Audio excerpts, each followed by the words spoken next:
अस्सलाम वालेकुम friends. C++ language सीखने की सीरीज़ में ये हमारा थर्ड वीडियो है जिसमें हम आइडेंटिफायर्स के बारे में पढ़ेंगे।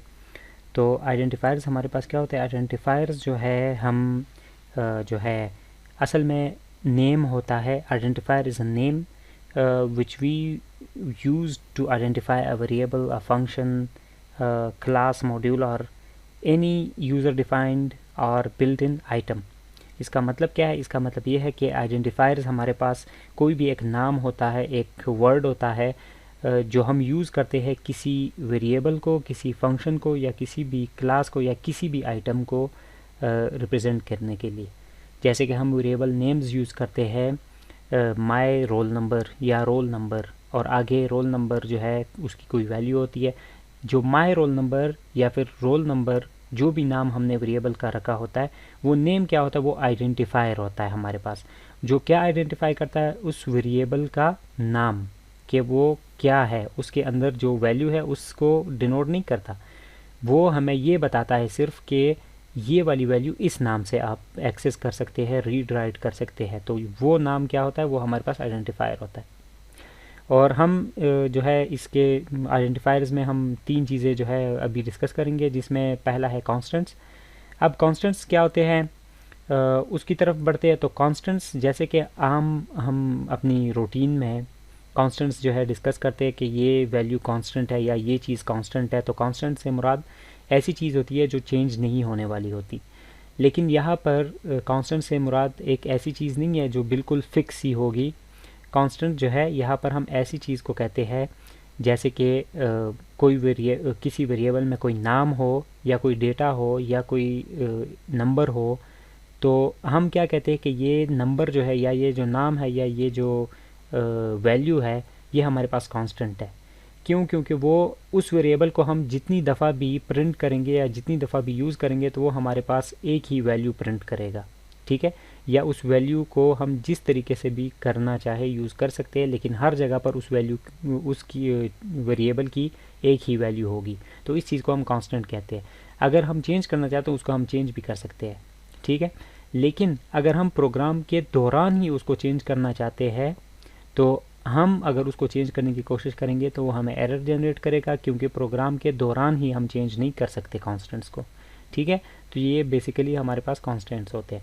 अब कांस्टेंट जो है हमारे पास दो तरह के होते हैं C++ में। एक प्राइमरी कांस्टेंट्स होते हैं। प्राइमरी कांस्टेंट्स जैसे कि हम इंटीजर्स वगैरह होते हैं, इंटीजर वैल्यू जैसे 1 2 3 4, ये हमारे पास इंटीजर्स है। तो अगर मैं अपना जो है एज एंटर करता हूँ किसी वेरिएबल में, तो age is equal to let's say 25। तो मेरे पास ये क्या है? ये इंटीजर है और प्राइमरी कांस्टेंट है। फ्लोट्स या रियल या फ्लोट्स दोनों एक ही चीज़ है। तो रियल वैल्यूज़ हमारे पास क्या होती है? जो पॉइंट्स में होती है। जैसे कि किसी की हाइट जो है, जैसे मैं लेट से कहूँ माई हाइट और मैं कहूँ 5.8 या 5.9, तो 5 फीट एंड 9 इंचेस मेरी हाइट होगी। तो ये मैं स्टोर कर सकता हूँ फ्लोट में। और फ्लोट जो है मेरे पास, अगर मैं फिक्स एक हाइट सेट कर देता हूँ तो उसको मैं कह दूँगा ये कांस्टेंट है। और कौन सा कांस्टेंट है? Float constant. कैरेक्टर है इसी तरह। कैरेक्टर मींस जैसे एक कैरेक्टर, जैसे हम कह सकते हैं ग्रेड इज इक्वल टू ए या बी या ए प्लस। तो ये मेरे पास क्या है? ए बी सी, ये मेरे पास कैरेक्टर्स है। तो अगर एक एक कैरेक्टर को मैं स्टोर करना चाहता हूँ किसी एक जगह वेरिएबल में, तो उसको मैं कह सकता हूँ कांस्टेंट और कैरेक्टर कांस्टेंट। इसके अलावा हमारे पास एरेज है जो कि सेकेंडरी कांस्टेंट्स में आते हैं। एरेज क्या होते हैं ये भी हम आगे जो है इसी सीरीज़ में पढ़ेंगे। लेकिन एरेज जो है हमारे पास क्या होते हैं? सेम डेटा टाइप के, जैसे कि इंटीजर्स है तो इंटीजर्स ही होंगे, कैरेक्टर्स है तो कैरेक्टर्स ही होंगे। तो उनकी एक लंबी लिस्ट होती है। लेकिन कैसे होती है कि एक के बाद दूसरा जो है हमारे पास एक ब्लॉक आता है और हर ब्लॉक में हम कुछ ना कुछ डेटा जो है स्टोर कर सकते हैं, लेकिन सेम नेचर की। जैसे इंटीजर की एरे में बनाता हूँ तो मैं 1 2 3 4 अगर मैं इनमें स्टोर करना चाहता हूँ तो 1 2 3 4 सारा कुछ मेरे पास एक ब्लॉक की शक्ल में स्टोर हो जाएगा एक दूसरे के बाद। एक जगह पर 1 स्टोर होगा, उसके साथ ही दूसरी जगह पर 2 स्टोर होगा, फिर उसके साथ 3 और फिर उसके साथ 4। तो ये सारे हमारे पास एरेज है। स्ट्रिंग्स है। स्ट्रिंग्स हमारे पास जो है ये भी सेकेंडरी कांस्टेंट है, क्योंकि यहाँ पर C++ में स्ट्रिंग अलहदा से एक क्लास है, एक ऑब्जेक्ट है। इस वजह से हमारे पास स्ट्रिंग जो है ये क्या है? सेकेंडरी कांस्टेंट है। इसके अलावा हम जो क्लासेस, जो यूज़र अपने जो है हिसाब से क्लासेस बनाता है, तो उनसे ऑब्जेक्ट्स वगैरह जब बनाता है तो वो भी हमारे पास क्या है, कॉन्स्टेंट्स हैं। और उनमें भी जो है क्या नाम है, सेकेंडरी कांस्टेंट है वो। स्ट्रक्चर्स हैं हमारे पास। ये सारी चीज़ें जो है, अगर आपने सी लैंग्वेज पढ़ी हुई है तो आपको तो इनके बारे में पहले से ही पता होगा। अगर नहीं भी पढ़ी तो इंशाल्लाह इन चीज़ों को तो हम आगे डिस्कस करेंगे वापस, ताकि आपने अगर सी लैंग्वेज ना भी पढ़ी हो तो आपको ये सारा कुछ पता चल जाए। अब हमारे पास कॉन्स्टेंट्स को डिफ़ाइन करने के या यूज़ करने के सी प्लस प्लस में दो तरीके हैं। एक हमारे पास hash define preprocessor directive और एक है कॉन्स्ट कीवर्ड यूज़ करते हुए। ठीक है, अगर हम कांस्टेंट डिक्लेयर करना चाहते हैं सी प्लस प्लस में किसी वेरिएबल को, तो हम क्या करेंगे, दो तरीके यूज़ कर सकते हैं, या तो हैश डिफाइन यूज़ करते हुए या फिर कॉन्स्ट कीवर्ड यूज़ करते हुए। तो चलिए कोड ब्लॉक्स पे हम इसको देख लेते हैं साथ कि हम कैसे यूज़ कर सकते हैं। तो मैं इसको शो मेथड, यहाँ से मैं क्या कर लेता हूँ कि मैं पहले ये जो फॉन्ट साइज़ है ये थोड़ा इंक्रीज़ कर लेता हूँ ताकि आसानी से नज़र आए। तो आप यहाँ से चेंज कर सकते हैं सेटिंग्स, और यहाँ से एडिटर,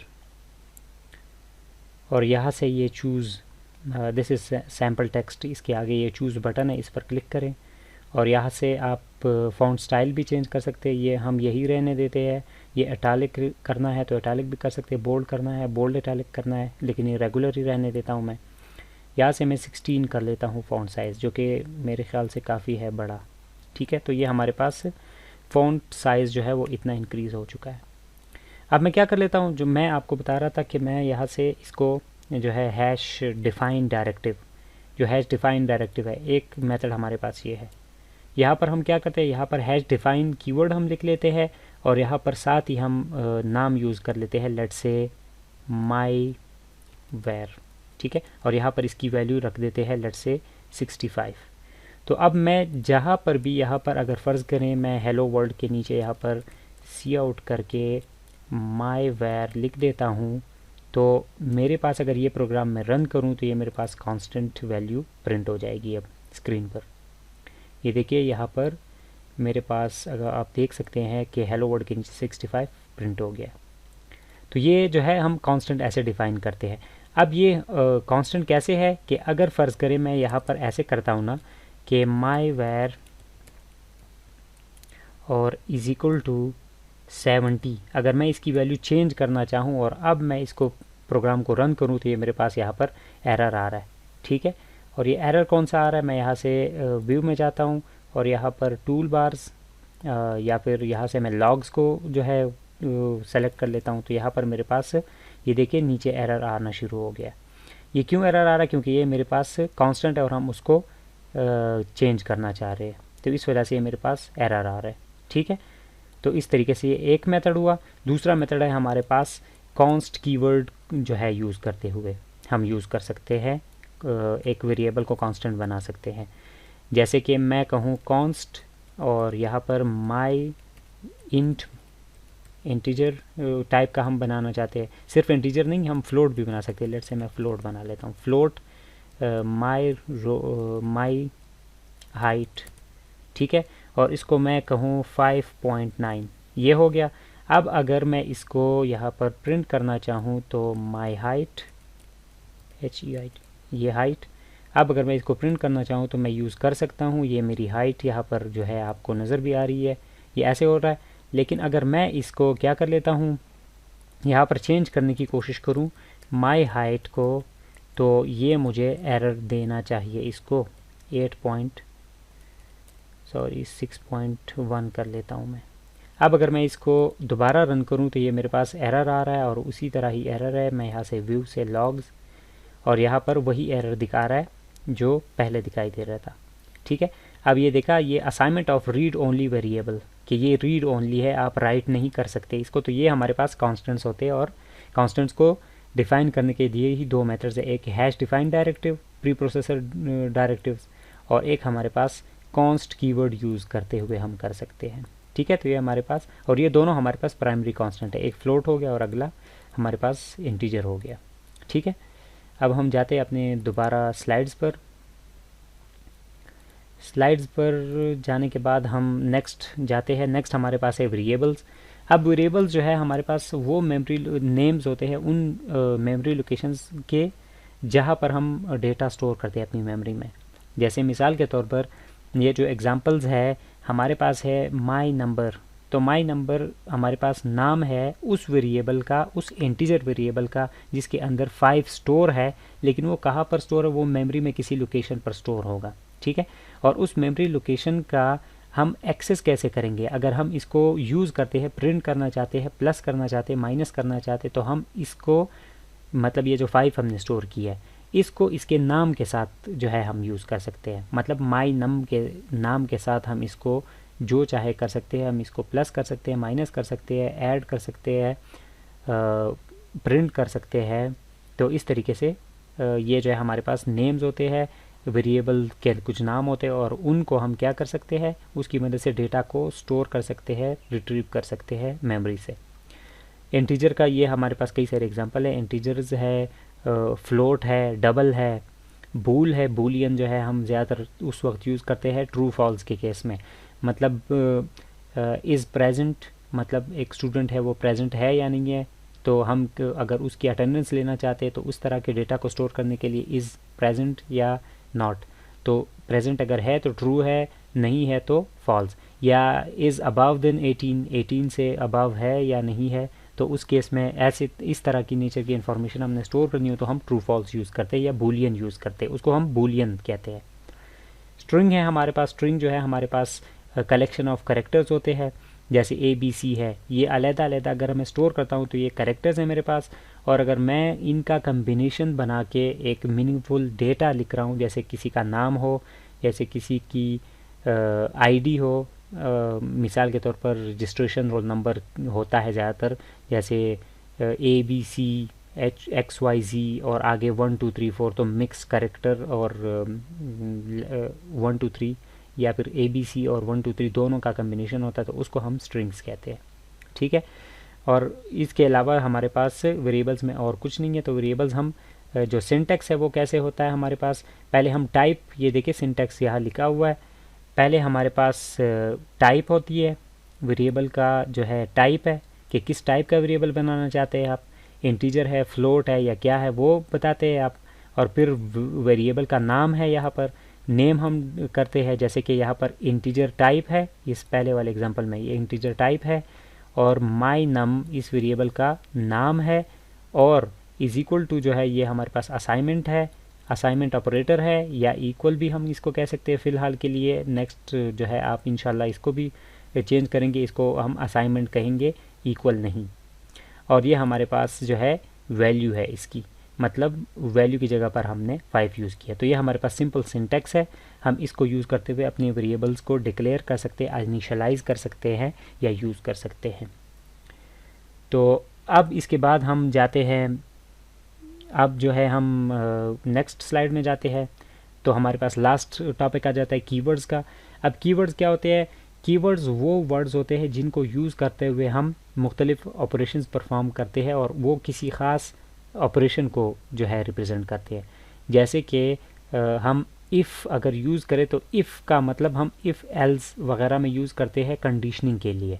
इसी तरह जैसे यहाँ पर लास्ट पे यहाँ पर आपके पास मौजूद है ये कॉन्स्ट मौजूद है यहाँ पर, ये कॉन्स्ट हम किस के लिए यूज़ करते हैं, कांस्टेंट डिक्लेयर करने के लिए। तो ये कंपाइलर को ये बताता है कि इसके बाद जो वेरिएबल का नाम है या जो भी आइडेंटिफायर है वो हमारे पास कांस्टेंट होगा। इसके अलावा यहाँ पर हम जो है केस कीवर्ड यूज़ करते हैं, ये स्विच केस में हम यूज़ करते हैं। अगर आप सी लैंग्वेज से आए तो वहाँ पर आपने देखा होगा कि हम स्विच में केसेस का इस्तेमाल करते हैं। यहाँ पर इफ़ एल्स है, हम कंडीशंस वगैरह चेक करते हैं कि यहाँ if X is greater than Y then do this और डू दैट। तो ये सारा कुछ जो है हम इस तरीके से करते हैं। तो ये कंपाइलर को बताने के लिए ये कीवर्ड्स यूज़ किए जाते हैं कि इस वर्ड का ये मतलब है कि इसके बाद जो भी आ रहा है वो ये है, तो उसको मीनिंग बताने के लिए हम यूज़ करते हैं। जैसे इंटीजर को अगर हम इंटीजर टाइप का वेरिएबल स्टोर करना चाहते हैं तो हम इंट यूज़ करते हैं, तो कंपाइलर को पता चल जाता है कि इसके बाद जो नाम देने वाला है या आइडेंटिफायर यूज़ करने वाला है वो इंटीजर टाइप का वेरिएबल बनाएंगे हम। अगर हम इसके अलावा बाकी चीज़ें रिटर्न जो है किसी फंक्शन से कोई डेटा या कोई मैसेज रिटर्न करना हो तो हम उस वक्त यूज़ करते हैं। इसके अलावा पब्लिक, प्रोटेक्टेड, वॉइड, ये सारे हमारे पास कीवर्ड्स है।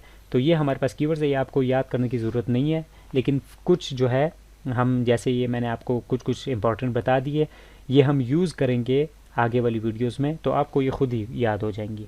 ठीक है, तो नेक्स्ट वीडियो में मिलते हैं, तब तक के लिए मुझे इजाज़त दीजिए। अल्लाह हाफिज़।